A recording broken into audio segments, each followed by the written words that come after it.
¿Qué tal, amigos? ¿Cómo están? Bienvenidos a este capítulo, a este podcast de su amigo y servidor, Tito Herbert, mejor conocido como el Tito Man. Como bien saben, aquí pensamos que siempre hay temas interesantes de los cuales hablar. Tenemos otra vez a un gran amigo que ustedes ya conocen. Él es mi estimado Antonio Arzola. ¿Qué rollo, mi Tito? ¿Cómo estás? Buenas noches a tu audiencia tan variada. Y agradeciéndote una vez más la invitación. Saludos a todos los que nos sintonizan. A nuestros amigos allá en Alemania que nos... Sí, oye, a nuestros amigos allá hasta Suiza que nos estuvieron viendo pues en los podcasts pasados se quedaron fascinados con lo de Pancho Villa, Dijeron que luego hay que hacer otra edición, pero ya con temas un poquito más misteriosos. Y dijeron que luego venían a la Coyotada. Es más, con decirte que hubo en la Coyotada gente de Nuevo México ahora con lo del eclipse, hubo gente de Costa Rica y hubo gente de otros lugares, pues aledaños acá del país vecino de Estados Unidos. Así es. Amigos, familia, pues fíjense que hoy vamos a tocar un tema un tanto controversial, misterioso, un tema que a muchos les llama la atención y que pues decirles que esto en realidad existe y vamos a tocar desde un punto de vista general, cultural, hasta indagar en la política mexicana, si es así, tú lo crees conveniente, mi estimado Antonio. Así es. Vamos a hablar, explícales de qué vamos a hablar el día de hoy. Bueno, el tema que elegimos tocar esta noche, incluso como que la noche se da para hablar. Así es, hoy la noche está misteriosa y lista para platicar de este tema. Medio escabrosa. Vamos a hablar de la masonería, de los orígenes o de toda la parafernalia y todo el misterio que rodea al tema de la masonería, y esperemos que le guste a la audiencia. Temas variados, surtido rico. Para llevar. Vamos a dar desde todo el mundo hasta de México y las rancherías, si es así posible. ¿Qué es, mi estimado Antonio, según vamos a platicar, cuál es el conocimiento que tú tienes y qué es lo que yo conocía o investigué acerca de la masonería? ¿Qué es la masonería? Mira, hace poco estuve viendo una entrevista que le hicieron a una persona prácticamente de mi edad, que es masón, y le decían qué es la masonería, y él dice que ser masón es ser una persona libre y de buenas costumbres. Él habla mucho del tema de que a la masonería la tienen catalogada como una sociedad secreta. Como una sociedad diabólica. Ajá, que está ahí maquilando tras bambalinas el curso de las situaciones que dominan el orden mundial. Así es. Pero él dice que más que ser eso, es una sociedad discreta, en la cual se tocan temas que tienen mucho que ver con la fraternidad, la libertad. De hecho, si nos remontamos a la antigüedad, el término francmasón tiene una etimología en el francés, que es constructores libres. O lo que nosotros ahora conocemos como albañiles, personas que se dedicaban a la construcción de los edificios tan gigantes que existían en el momento, y otros le acuñan la simbología desde más atrás, que es desde la antigua civilización egipcia. Así es. De hecho, si tú te vas ahora sí que a los orígenes de la masonería, te encontrarás, si me imagino que lo has leído en algunas ocasiones, la leyenda de Hiram Abib, que lo llaman el hijo de la viuda. En los tiempos previos a las cruzadas, estamos hablando del siglo VIII, después de Cristo, a los constructores se les tenía en un concepto como personas de una reputación valiosa, como ciudadanos de prestigio, porque eran los encargados de edificar templos, de levantar construcciones y estructuras impresionantes en aquella época, y siempre fueron catalogados y vistos como personajes de gran prestigio entre la sociedad. Es correcto. Entonces, la leyenda de Hiram Abib es una especie de parábola en la cual él según la leyenda, Dios le da los planos divinos para construir el templo de Salomón. Y él tenía la clave para la construcción en esos planos que según la leyenda le otorga a Dios de propia mano. Y los constructores, compañeros, tratan de decirle de sacarle la información a Hiram Abib de cuáles eran las palabras secretas o las claves para construir el templo. De hecho, llega un momento en la historia donde él se encuentra en un pasillo y sale de una puerta a uno de ellos y le dice que le dé las claves, y él se niega a dárselas y le da un golpe con una escuadra. Ahorita lo vamos a entender un poco más, porque si tú lo has visto, la masonería se vale mucho de los símbolos. Es correcto. De los símbolos, de las señales. Entonces, en el primer pasaje de la leyenda, uno de los constructores le pregunta a Hiram Abib y le dice, dame la clave, y le dice, pues no te la doy. Y le da un golpe en la cabeza con una escuadra. Y luego se va a otra puerta, topa con otra puerta y sale otro constructor y le dice, dame la clave, y no se la da. Y al final con una piedra le degolla, lo degolla, pues, lo desangra en el cuello. Y dice al final, moribundo pide ayuda, ¿quién ayudará al hijo de la viuda? De hecho, esa frase se replica en la masonería actual, para que muchos masones utilizan esa frase para pedirle ayuda a otros hermanos de la masonería. En algún momento, cuando estaba yo estudiando en la universidad, hace ya casi, pues ya hace un poco menos de 20 años, me tocó a mí convivir con un señor que era francmasón, y me contó en aquel tiempo esa historia. Y de hecho en los ritos, me comentaba él hace mucho tiempo, que en los ritos masónicos de iniciación se recreaba ese pasaje de la leyenda de Hiram Abib, en la cual supuestamente, o sea, te preguntan una vez y tú niegas que vas a decir los secretos del rito masónico, y te preguntan otra vez y supuestamente tú mueres. Entonces tú mueres, mueres 3 veces, pero en las 3 veces al morir tú mueres sin revelar el secreto. El secreto. Es una especie de simbologías y de muchas parábolas en las cuales tienen mucho significado, ¿no? Es una manera alegórica de decir que el hecho de vivir dentro de la fraternidad, tienen que estar dispuestos a guardar el secreto a costa incluso de su propia vida.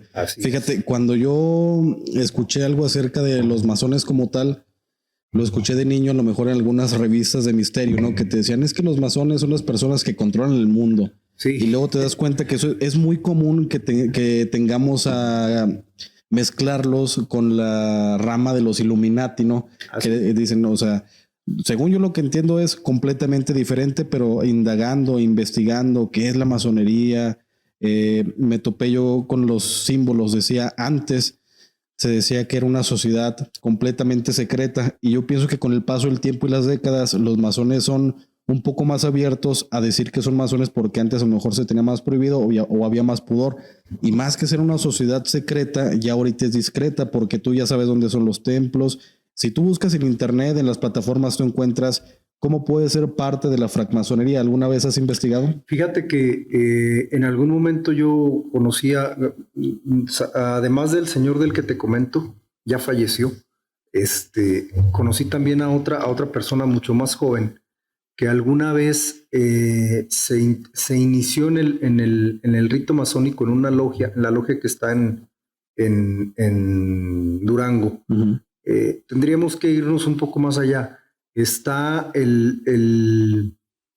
Hay 2 logias en México: la logia del Valle de México y el rito nacional mexicano. Uh-huh. Entonces, aquí en Durango hay una logia que se llama la Logia Guadalupe Victoria. Sí, la gran logia de Guadalupe Victoria, que el primer presidente de México era francmasón. Era masón.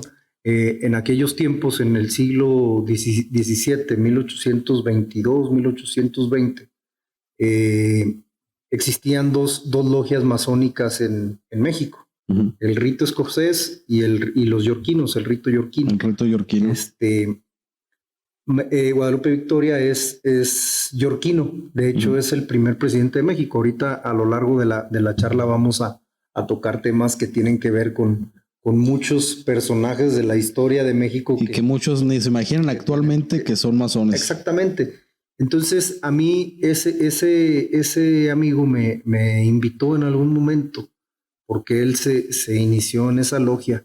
Después, no necesariamente lo expulsaron, sino que uno de los requisitos que te piden para conservar tu estatus o tu categoría como masón, pues es que asistas a las sesiones. Uh-huh. y que cumplas con diversos requisitos de carácter moral para que tú puedas, como lo dicen, tener el orgullo de uh-huh. pertenecer a la fraternidad de la masonería. Que seas una persona que constantemente trates de prepararte, que sobre todo vivas en virtud, que no seas una persona apegada a un vicio, que te guste las labores altruistas y ese tipo de actividades. Yo me acuerdo cuando comencé ya a leer, a investigar, dije, caray, entonces pues qué chiste. Yo dije, esto es tratar de conquistar el mundo, pues la neta, pues no quiero pertenecer, ¿no? Pero vas indagando y te das cuenta de que muchas de estas situaciones, entre ellos mismos se apoyan en situaciones completamente difíciles o aportan o apoyan en situaciones sociales que tú no te das cuenta porque no buscan el prestigio en el periódico, claro. Pero lo hacen y lo conservan dentro de ellos para decir que estamos trabajando en fraternidad,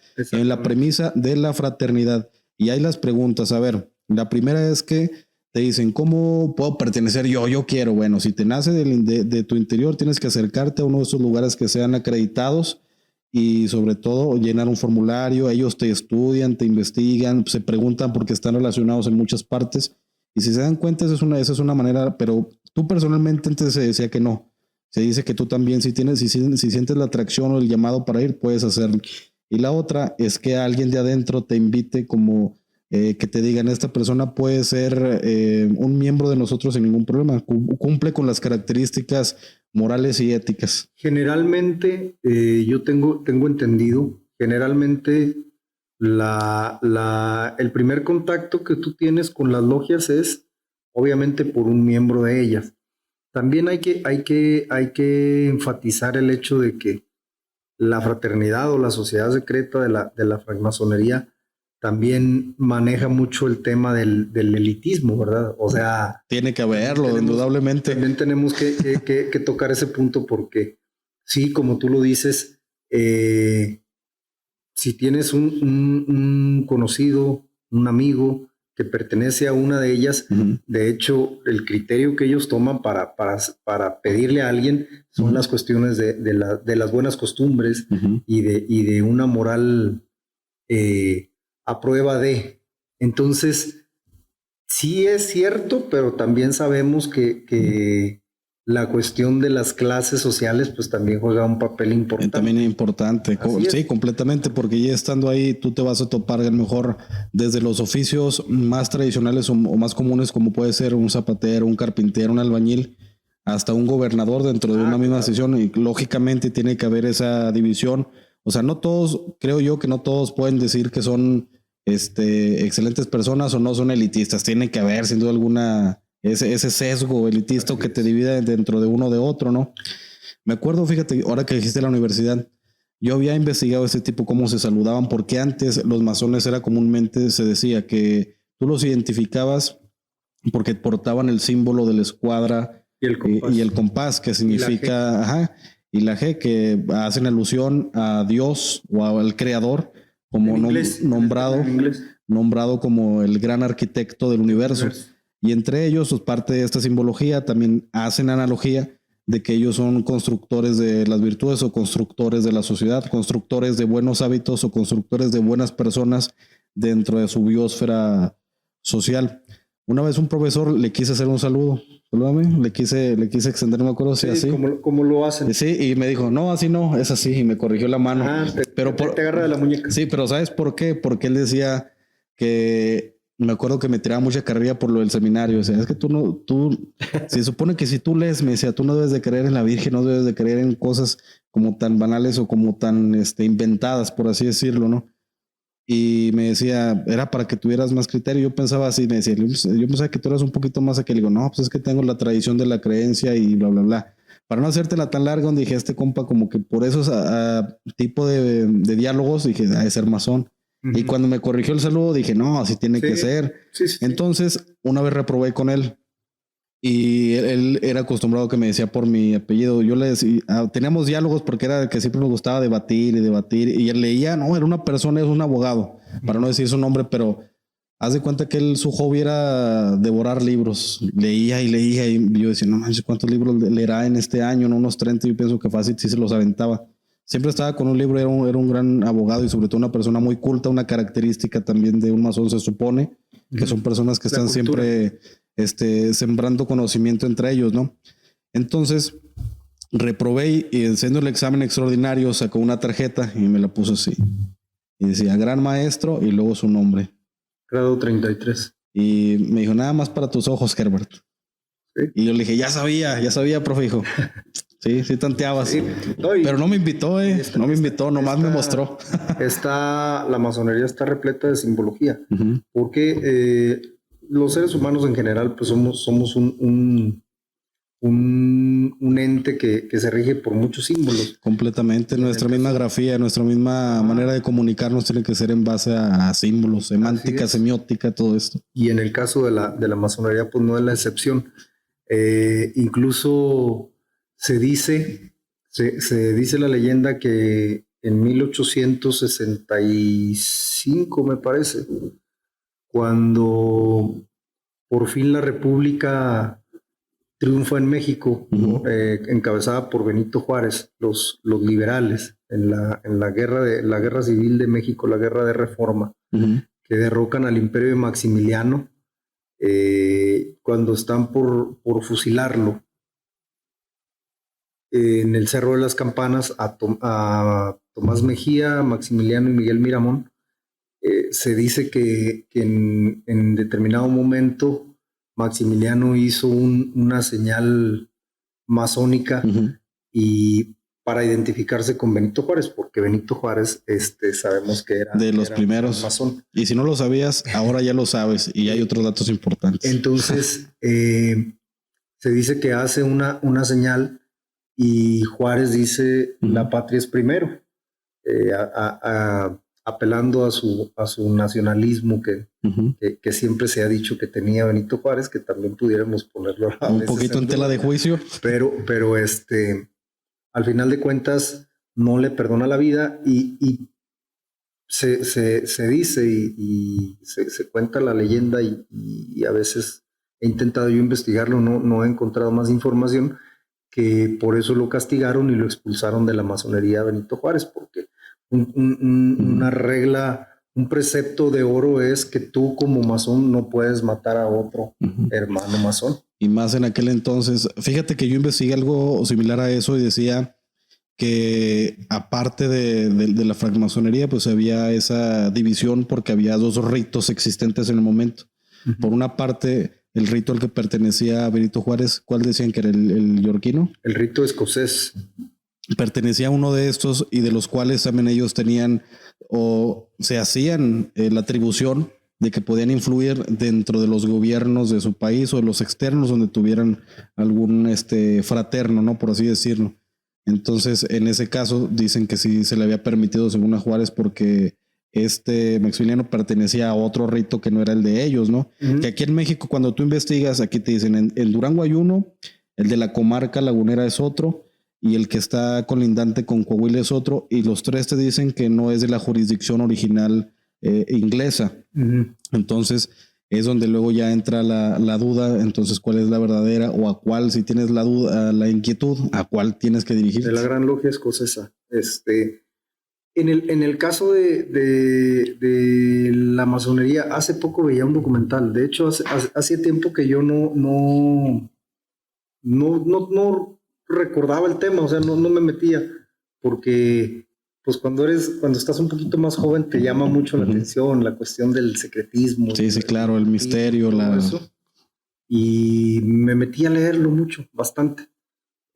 Hace poco escuchaba un documental, Los orígenes de la masonería, donde entrevistan a muchos francmasones que son masones, gran maestro masón. Y dicen, a nosotros nos atribuyen los grandes complots que han pasado en la historia de la humanidad. Dice, pero si nosotros no podemos ni siquiera ponernos de acuerdo para lo que los canapés que van a hacer en la sesión, ¿cómo nos vamos a poner de acuerdo para dominar al mundo? El caso es que, verdad o mito, lo rodea un gran velo de misterio a la masonería. Tan es así que si tú te vas a los anales de la historia, por ejemplo, del país vecino del norte, su acta de independencia de los Estados Unidos la firman, la mayoría son masones. George Washington era masón, la gran mayoría de los presidentes de Estados Unidos antes de 1860 eran francmasones. Entonces se dice que en América, tanto en América Latina como en Norteamérica, pues la masonería tuvo una influencia enorme en todas las guerras. Dentro de su historia, dentro de las guerras y dentro de la misma política, dentro de sus mismos líderes, para ellos saber a quién podían proponer, ¿no? Para dirigir tanto desde un ejército hasta una nación entera. Ahí, ahorita que dijiste de los canapés, de la influencia que dices para ponerse también, que no pueden ponerse de acuerdo. Sí. Tú sabías, investigando, hay un documental muy interesante que está en Netflix, que está en inglés. Cuando yo lo vi, recién salió hace 3-4 años aproximadamente. Yo quería pertenecer, bueno, todavía, para que me inviten. Y mandé un correo a la comarca lagunera porque supuestamente dicen que esa era la buena. Y mandé uno, no me acuerdo, fue a Saltillo. Y el que sí me respondió de volada fue el de Saltillo. Me decía, antes de que quieras tomar una decisión para una entrevista, porque te tenemos que entrevistar, mira este documental, está en Netflix. Y dije, chis, me llamó la atención que mismo Netflix y este tipo de plataformas ya fueran un poco más open mind con estas sociedades secretas, ¿no? Y lógicamente no te muestran en el documental ciertos ritos porque pues guardan ese misterio, ¿no? Todavía te muestran mejor cómo es el templo por dentro, te muestra el tipo de vestimenta, te muestran el tipo de accesorios tan comunes. Antes decían que los masones era muy común identificarlos por los anillos. Y ahorita muchos han descartado eso, ya no es necesario. Muchos han dicho que se identifican dentro de trámites oficiales o tú los puedes identificar por una firma, por firmar con 3 puntos en forma de pirámide y de esas formas. Entonces, pues pasó del formulario y demás, y dentro de ese como requisito decía que se estaba dispuesto a hacer una aportación mensual. ¿Tú habías escuchado eso? No. O sea, cuando tú entras, cuando si eres aceptado, te someten a votación y ya te dan la aprobación, ellos te van a decir qué día del mes puedes tú acudir o hay una sesión y pues es de carácter, supongo yo, obligatorio, ¿no? No sabía, pero... Y ahí te va la justificación y viene en el documental también y te dice, en base a tu percepción económica, o sea, no te van a cobrar lo mismo a ti que a una persona que sea mejor rica que pertenezca a ellos. Dice, en base a tu percepción económica se te puede dar una recomendación de cuánto tienes que aportar mensualmente, porque no llamémosle un club como tal, pero dice que tienen que haber conferencias mundiales, conferencias nacionales, tiene que pagarse la renta de la infraestructura, tiene que pagarse luz, tienen que pagarse cosas administrativas. Todos los servicios y todo eso lo solventan todos los miembros, no solamente del país o de tu ciudad, o sea, lo solventan todos en general. Ahí que cuenta como una cuenta y de ahí sacan para las conferencias, sacan para actividades lúdicas, sacan para actividades altruistas, sacan para actividades del templo que se necesite. Y me llamó la atención, dije, entonces, pues, ¿cuánto es lo que yo tendría que aportar? ¿Cuánto? Quién sabe, no tengo ni idea, 100, 200, 500 pesos, no sé. Pero de que tienes tú que dar una aportación simbólica, tienes que darlo. Todas las sociedades te van a pedir. Pues lo damos en la iglesia, no nomás que ahí damos un peso, somos más codos, por acá tenemos que aportar el mentado diezmo, ¿no? Que se enojan porque los cristianos, ¿no? Bueno, no todos ahí, para no ser general, se enojan algunas asociaciones porque no das 100 pesos, ¿no? 10% de sí, que ¿cómo que vas a dar un peso, hombre? Pues sí. Una vez me tocó ir a uno, paréntesis, me tocó ir a uno, oye, y lo hablaban así, que vamos a traer, hermanos, agua del río Jordán. Eso fue en Gómez Palacio. Y entrando nos pusieron chalecos para identificarnos. Es de cuenta que ya cuando estaban con la canastita, pues nos cuacharon a los nuevos, ¿no? Que traíamos así. Y fuimos nomás puro rollo porque yo les dije, vamos. Y ya estando ahí, haz de cuenta que no traemos feria. Y sacaron la terminal, neta. ¿En serio? Te lo juro. Para que depositáramos a fuerza, le dije, para empezar, ¿cómo va a traer agua el río Jordán, vato? Y la segunda, ya sacaron la terminal, dije, no, saquen, ya lo quitamos el chaleco y nos salimos. Pero hay gente que sí se aprovechan de su vulnerabilidad. Claro. Pues a lo mejor su inteligencia, su sentido común, el fanatismo, muchas cosas que influyen en este tipo de actividades. Y bueno, paréntesis cerrado. Platicando otra vez de la masonería para no irnos tan lejos. ¿Tú crees que la masonería tenga influencia en la actualidad aquí en México como tal? No sabría contestarte esa pregunta. Sé que tiene una gran presencia y debe haber muchas personalidades que vemos todos los días en la tele que puedan pertenecer a esa fraternidad.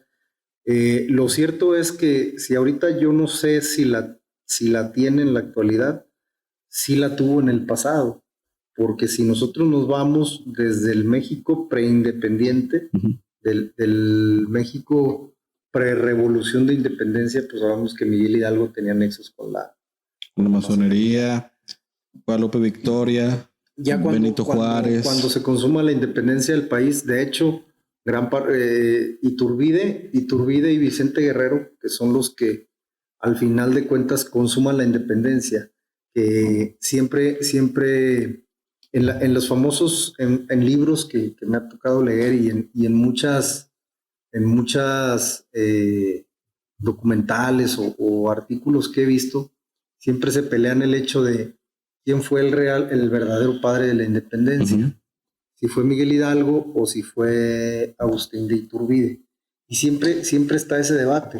Si te fijas en la actualidad, pues obviamente siempre la figura de Iturbide no es bien vista como el libertador. No, inclusive dentro de la historia que nos dan en la escuela, Maximiliano tampoco no es bien visto. No, para nada. Para nada, o sea, ya dentro de la historia que no te cuentan, para empezar, pues también se dice que a lo mejor bateaba zurdo, cosa que no hacemos hincapié mucho en eso, o sea, respetamos, pero desde esos temas personales de él, como las otras que él sí estaba, pues aparentemente enamorado del país, que luchaba también por las causas justas para la gente de aquí. Al final resultó ser liberal, pero como en todo, ¿no? Cuando tú encabezas una causa y luego tomas esa bandera, si resulta que por ahí hay alguien que también la tiene y dice, no, es que yo tengo los derechos de autor. Exacto. Entonces, en ese caso fue muy similar lo que pasó con Maximiliano. Siempre se ha peleado el hecho de cuál era el verdadero padre de la independencia.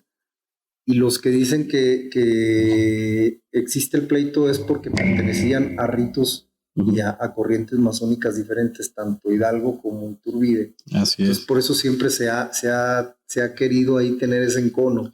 Yo en realidad siento que el padre de la independencia pudiera decirse que sí, pues a final de cuentas Iturbide es quien la consuma, Hidalgo es quien la inicia. Tendríamos que analizar en realidad qué surtió más efecto, si terminar la obra o crearla o empezarla, ¿verdad? Y siempre va a haber esa discusión, pero desde Miguel Hidalgo, Iturbide y Vicente Guerrero, pues eran masones y la independencia la consumaron a final de cuentas masones. Correcto. Que podamos discutir y poner en tela de juicio qué tanta influencia tenía el hecho de que fueran masones como para consumar la independencia, ese es otro tema, ¿verdad? Tendríamos que irnos mucho más a la historia a ver qué tan importante fue el hecho de que ellos pertenecieran a la masonería y qué tanta influencia tuvo la masonería en sí como para que ellos pudieran tomar tal o cual decisión en lo respectivo a la independencia de un país. Y por ahí podemos seguir, Anastasio Bustamante, Nicolás Bravo y Manuel Mier Terán, y si seguimos, ya nos venimos, y si pasamos la época de los de la independencia, que hace poco veía yo un análisis de un historiador que me gusta bastante, se llama Pedro Salmerón. Ha escrito buenos libros. Decía él que México, cuando pierde su territorio con los Estados Unidos... Santana también es mencionado dentro de... Pero fíjate que Santana no era masón. De hecho, Santana, he leído, yo soy muy asiduo a leer. ¿Pero Santana o no Santana? Porque la historia nos dice que él fue el que vendió el territorio, los otros dicen que él fue... pues prácticamente ya donde se suscitaron las cosas, pero no tanto que haya sido él, ¿no? Fíjate que si bien no puedo decir que soy partidario de Santana, sí puedo decir que a Santana no le tocan todos los santitos que le cuelgan, porque a esa lo que iba. En 1847, cuando México pierde su territorio, de hecho, es bien raro, porque cuando México logra su independencia, cuando consuma la independencia 11 años después del grito de Miguel Hidalgo en 1821, Guadalupe Victoria asume la presidencia. Ahí sí hay múltiples evidencias de que la masonería jugó un papel importante para que fuera Guadalupe Victoria presidente, pero en aquel tiempo México no tenía una idea muy clara de cuál era su extensión territorial. Entonces llega un momento en el que Guadalupe Victoria, siendo presidente, comisiona a un general de toda su confianza que se llamaba Manuel Mier y Terán, iturbidista recalcitrante, fanático de Agustín de Iturbide, y le dice, pues váyase al norte a ver qué tanto es lo que tenemos. Como cuando te dan un terreno y dices, pues vete para allá a ver dónde está la estaca que dice que es el límite de nuestro país, de mi propiedad. Entonces él se va para allá, se va a Texas, que es en aquel tiempo era lo último de México, y cuando regresa de Texas, literalmente le dice, pues ya valió, o sea, ya estamos perdidos porque ya está totalmente colonizado por estadounidenses que traficaban con esclavos, que especulaban con tierras, y al final de cuentas, la condición antes de 1821, la condición para que los estadounidenses entraran a Texas, que era territorio mexicano, era, pues número uno, que fueras católico, y dos, que no tuvieras esclavos. ¿Por qué? Porque en el Congreso de Chilpancingo y en los famosos Sentimientos de la Nación, José María Morelos es el principal promotor de la abolición de la esclavitud. Que también se menciona que era masón, porque por eso era pro de la fraternidad, pro de ayudarse dentro de sí mismo como ser humano, ¿no? Cuando regresa Mier y Terán le dice a Victoria, pues ya, o sea, ya esto ya se va a perder. Todavía pasan de 1824, 1826, que va Mier y Terán a Texas, pasan todavía 10 años cuando Santana llega a Texas, a San Antonio, en la famosa batalla del Álamo, donde Santana derrota a los refugiados gringos en la misión del Álamo, y que al final de cuentas pierden en San Jacinto con los refuerzos de Sam Houston. Cuando pierden ese territorio y luego después la maquinaria estadounidense va y les quita todo lo demás al gobierno mexicano, dice Salmerón, dice, yo más que reclamarle a Santana, digo que por milagro México no perdió todo, porque, o sea, si tú te vas desde que se consuma la independencia con Vicente Guerrero y ponen a Guadalupe Victoria, es el único presidente que dura 4 años. Después de Guadalupe Victoria, convocan elecciones entre Vicente Guerrero y Manuel Gómez Pedraza, pierde Vicente Guerrero, masón también, y se levanta en armas. Lo apoya Santana. Tumban a Gómez Pedraza, toma el poder Vicente Guerrero, después se levanta Santana contra Vicente Guerrero. Entonces, hubo levantamientos a diestra y siniestra, y de milagro no se pierde el territorio, porque, o sea, la república no estaba para nada sostenida, porque un día sí había levantamientos y otro también, o sea, eran levantamientos armados de caudillos, todos ellos masones, Anastasio Bustamante, Nicolás Bravo, Vicente Guerrero, Guadalupe Victoria, todos masones. Cuando triunfa, cuando Santana se hace del poder, que dura, todos dicen, no, es que Santana fueron 11 periodos. Si le computas los 11 periodos y los contabilizas, Santana no duró en el poder ni siquiera 2 años, porque no sigo sin entender yo por qué Santana quería el poder, porque cuando lo tenía se iba a su hacienda y dejaba o a Gómez Farías o a todo mundo. Oye, hay un paréntesis, hay una historia muy famosa de Santana, que es que cómo se dividió de Jalisco, ¿no? Ahora que conocemos como Aguascalientes. Dice la historia, según lo que yo me sé, de que él estaba enamorado de una mujer, de uno de sus comandantes, ¿no? Y en una de esas, pues le quiso acá robar un besito y que le dijo, no, ni un besito ni nada. Le dijo, bueno, un besito, pero me das aquí un pedazo de tierra. Órale, pues nomás un beso costó el territorio de Aguascalientes, ¿no? Esa es la leyenda, ¿no? Esa es la leyenda. Sí, entonces... Cuando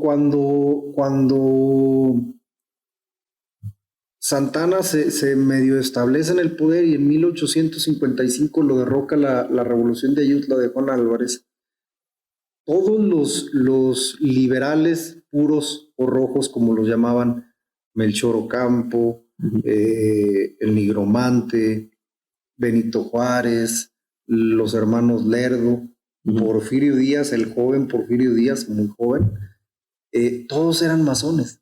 De hecho, Porfirio Díaz fue un masón reconocidísimo, al igual que Benito Juárez.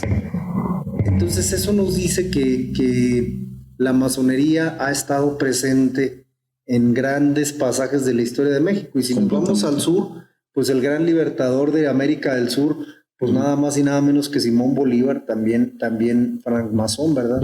Y así podemos irnos. Y ya más cercano a nuestra época, a nuestros tiempos, o sea, que estamos ya más familiarizados desde los creadores de uno de los partidos más famosos ahorita, bueno, en la actualidad, Camacho.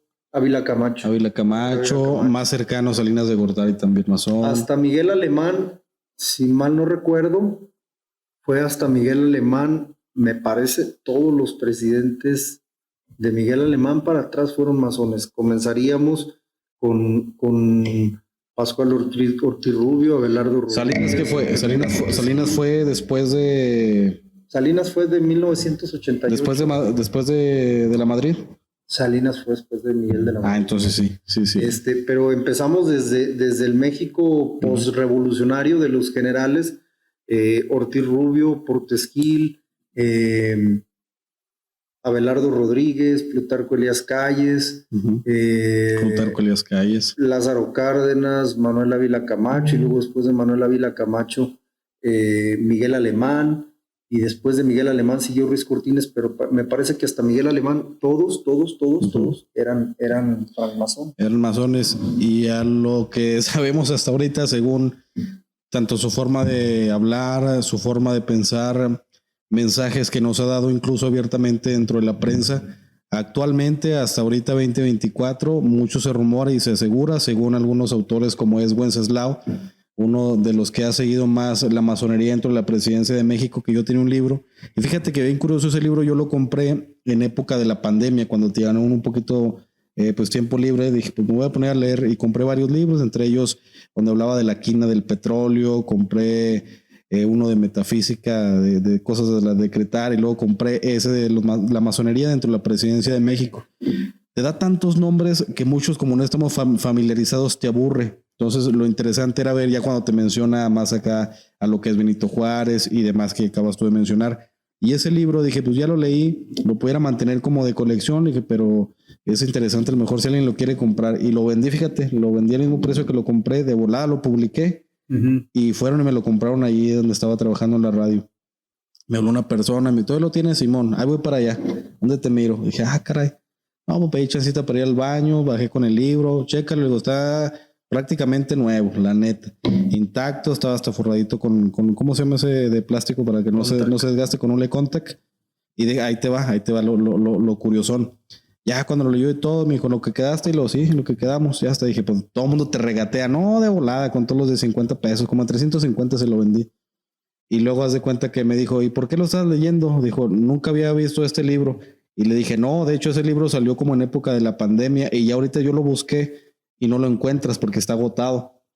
Y ya me dijo, sí, por eso de volada. Dije, nunca, ese no lo he leído y de volada lo vi y dije, voy a ir por él. Era lector Era lector, pues no, deja tú, ahí te va. Y luego yo le dije, o usted es masón. Y luego fíjate su respuesta. Ya desde ahí te das cuenta el tipo de persona, ¿no?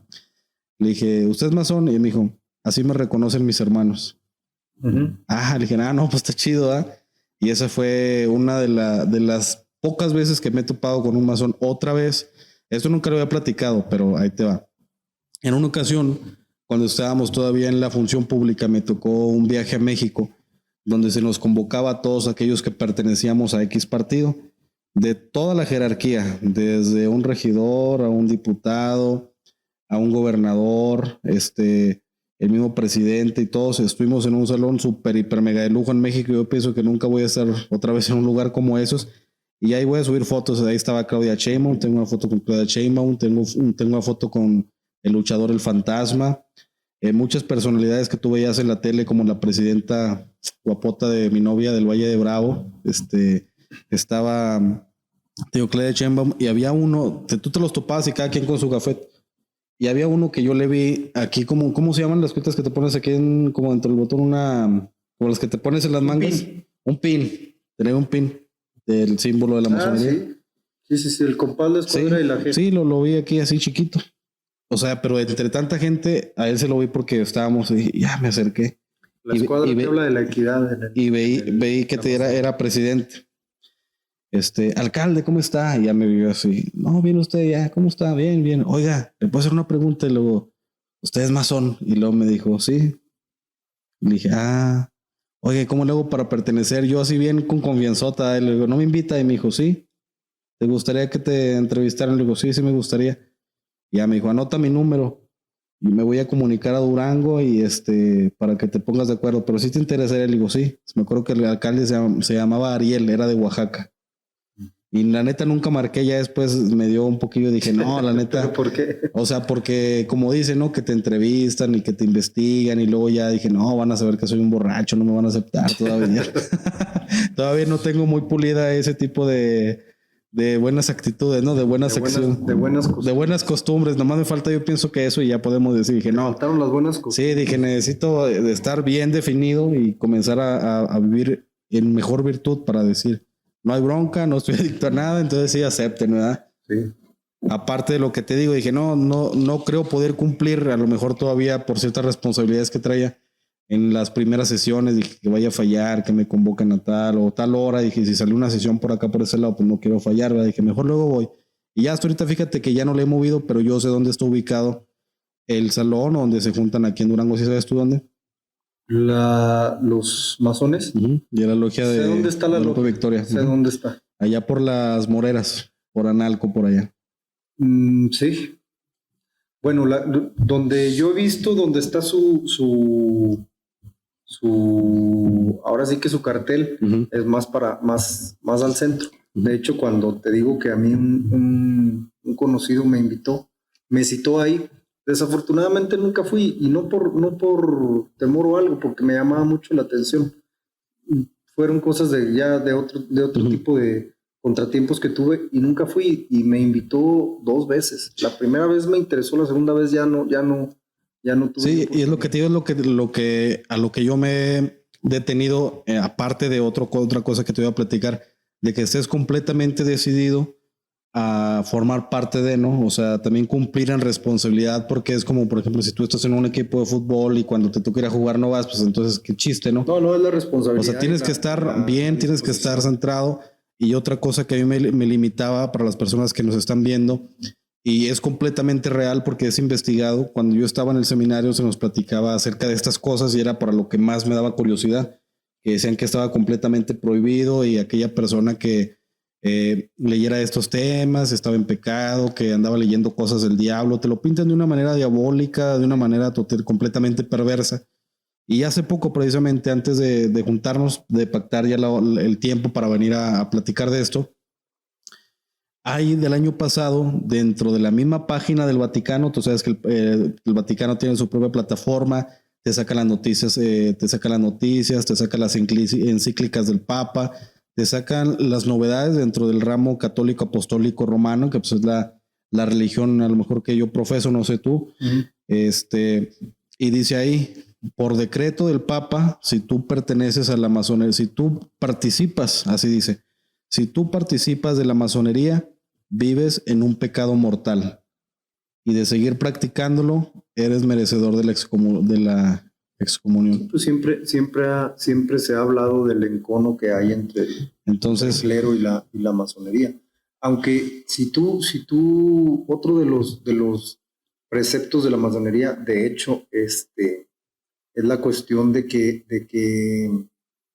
la libertad y la fraternidad. De pensamiento. Yo en base a lo que he leído y a lo que he visto, la masonería permite, si eres católico, si perteneces al Islam, de lo que sea, eres budista, o sea, es incluyente en ese sentido. Es correcto. El encono que ha habido siempre entre el clero y la masonería viene desde el siglo XI, después de la primera cruzada. Algunos sí mencionan las cruzadas.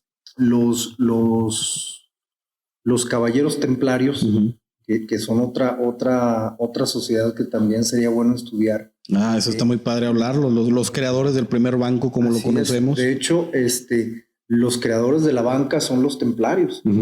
Si ahorita hablamos de una transferencia, electrónica que en segundos tienes tu dinero, los templarios tenían un sistema bancario en el cual, si tú en Francia depositabas tu dinero, lo podías retirar en otro lugar. En Jerusalén. Y ellos lo tenían. Tierra Santa, ellos lo tenían respaldado. Lo tenían sustentado de un lugar a otro y luego ya tenías que llegar a la cobranza, ¿no? Que luego ya la historia te dice que la misma iglesia ya no les convenía a los ricos que se estaban volviendo y decidieron traicionarlos y por órdenes de un papa mandarlos a aniquilar. Así es. Los templarios eran, digamos que el brazo administrativo armado del clero en las cruzadas, en la primera cruzada. Entonces, al momento en el que la iglesia se da cuenta de que los templarios adquieren un poder ya inconmensurable, deciden eliminarlos.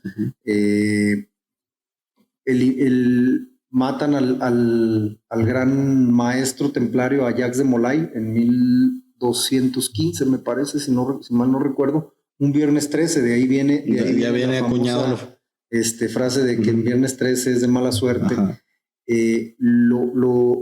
Desintegran la orden y muchos de esos templarios se refugian en la masonería. Luego se vuelven secretos o se vuelven, ¿cómo se dice? No misteriosos, se vuelven más como no públicos. Se crean a raíz de la diseminación de los templarios, se crean diversas sectas.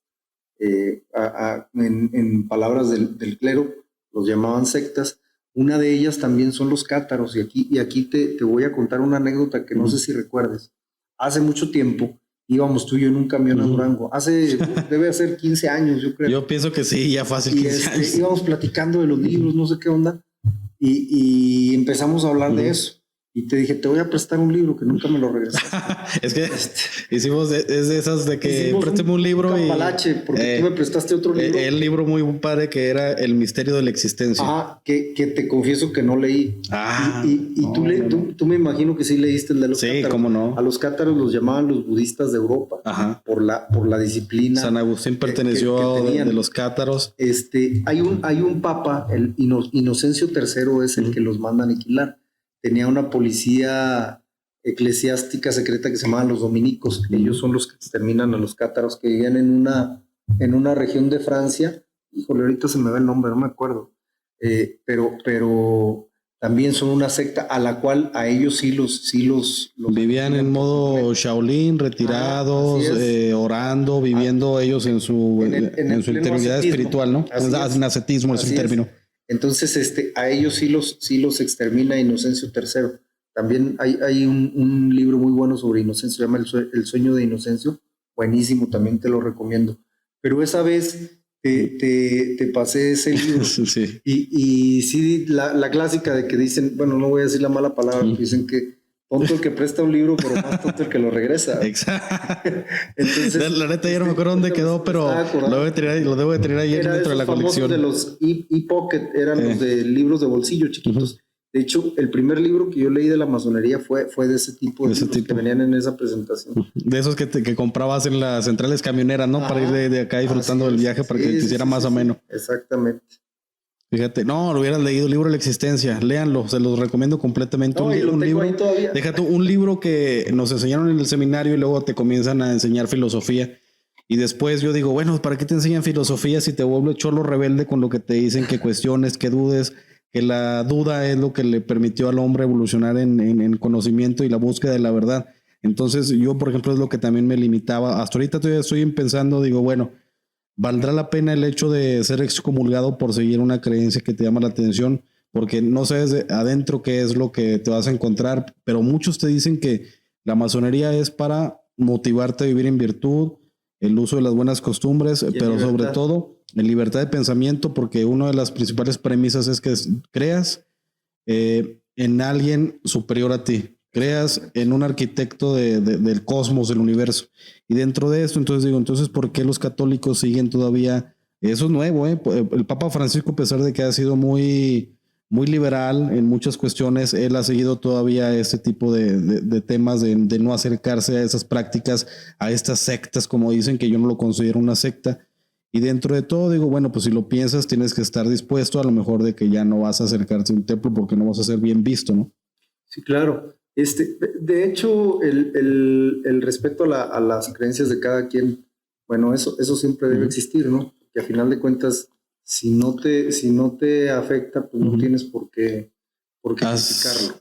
¿Has escuchado bueno, ya dijimos que AMLO es masón declarado públicamente, no tanto por él, sino por la forma de hablar?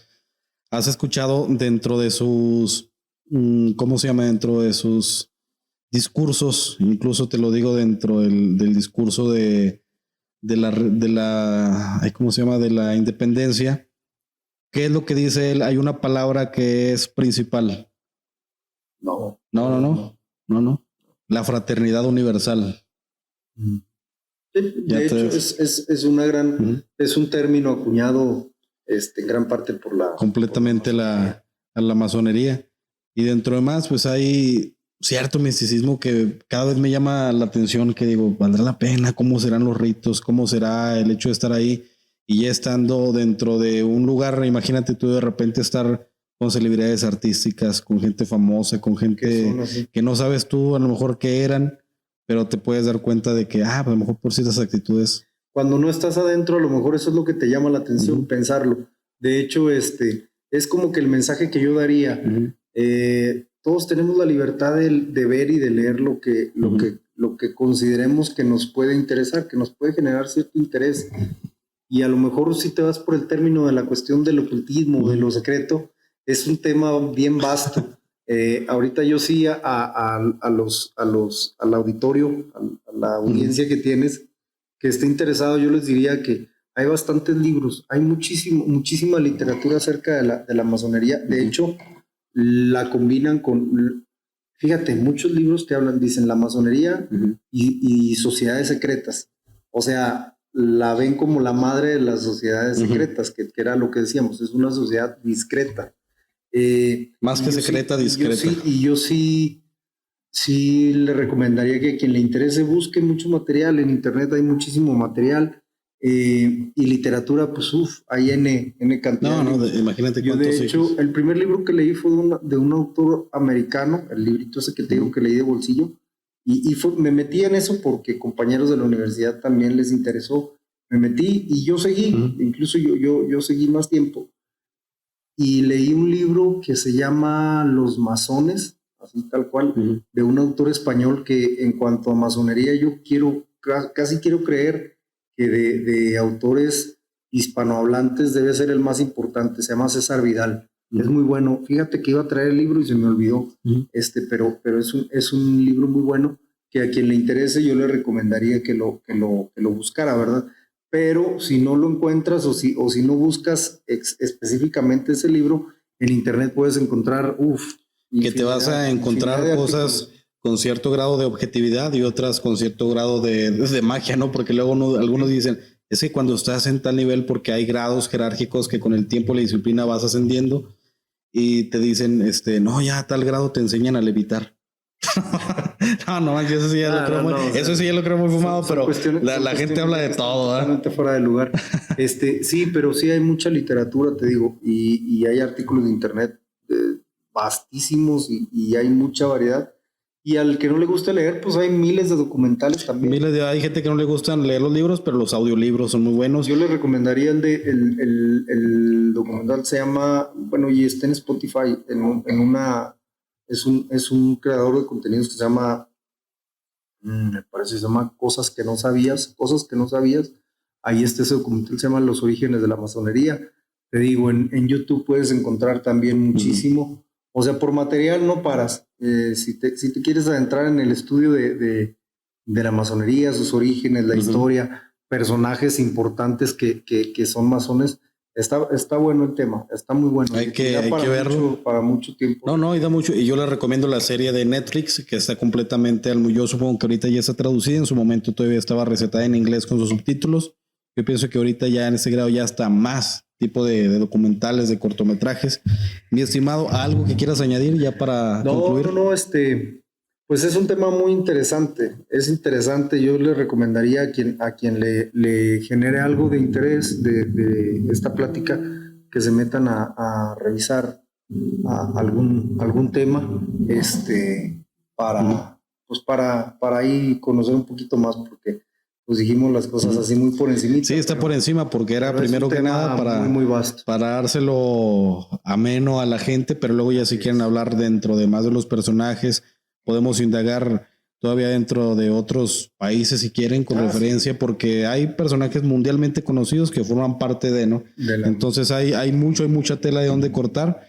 Pero pues sin más, mi estimado, agradecerte otra vez tu tiempo. Siempre aportas mucho en el conocimiento de la historia, que yo pienso que a la gente lo que no aprendieron en la primaria y la secundaria ya lo aprendieron contigo en este podcast. Pues muchas gracias.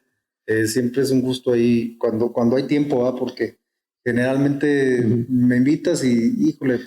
No cuadramos en la fecha, no, a veces estamos igual. Cuando hay oportunidad ya sabes que con todo gusto. Ya luego compaginamos con algunos temas, ya luego les platicamos algo, dijiste tú, me gusta eso de Zoroastro.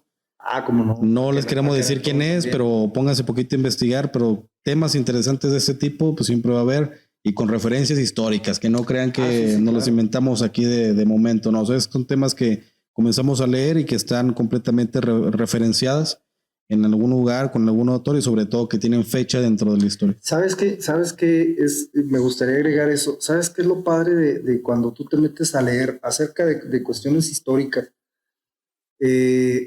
Como es tan vasto la historia universal, pero si te enfocas a algo en específico, encuentras muchísimos personajes y te identificas con algunos, quizá por lo que hicieron, por su manera de pensar, por alguna frase que dijo, y es tan padre cuando te gusta, porque dices, o sea, ahora los niños dicen, pues mi superhéroe, el hombre araña, o tal o cual, pero cuando tú te metes a la cuestión histórica, te identificas con personajes y los ves, o sea, los pones en un pedestal porque te identificas.